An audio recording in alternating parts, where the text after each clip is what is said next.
Dwi wedi dewis 3 peth sy'n cynrychioli diwylliant Cymru i fi a dwi eisiau cadw nhw ar gyfer y dyfodol. Peth cyntaf ydy casgliad o hen benillion gan Branwen Williams. Nid yn unig mewn gofnod o len gwerin, ond mae hefyd yn dangos fod profiadau dyn yn bob oes yn debyg iawn. Dyn ni gyd yn geni, yn magu, yn caru ac yn claddu. A weithiau, mae'n hawdd iawn meddwl mae dim ond chi sydd wedi teimlo rhyw emosiwn, wel wneith y penillion yma chwalu hynna, yn ogystal â cynnig gair bach o gysur a cyngor i chi.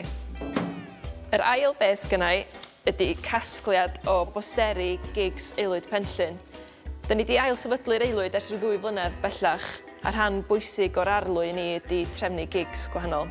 Dwi eisiau rhoi y posteri yn ei gist fel rhyw fath o ysbrydoliaeth i aelwydydd y dyfodol, a dwi'n siŵr fydd y posteri'n retro erbyn hynna. A'r peth ola dwi wedi dewis, rhywbeth anodd iawn i roed mewn cist, felly dwi wedi tynnu llun arno fo, sef cof golofn Syr Ifan a Branwen Edwards a'i dad o Syr Owen Edwards. Dau sydd wedi gwneud cymaint dros Gymru. Dwi'n meddwl bod ni'n ddiog iawn yng Nghymru weithiau pan mae'n dod i ddysgu am yn hanes a'n treftadaeth, yn enwedig hanes lleol, lle dyna pam dwi'n falch yma'n Llanuwchlyn bod gen ni gof golofn ar geg y pentre. A dyna pam dwi eisiau rhoi nhw yn y gist, fel bod pobl yn cofio am eu gwaith nhw, ond hefyd yn mynd ati i godi cof golofnau tebyg.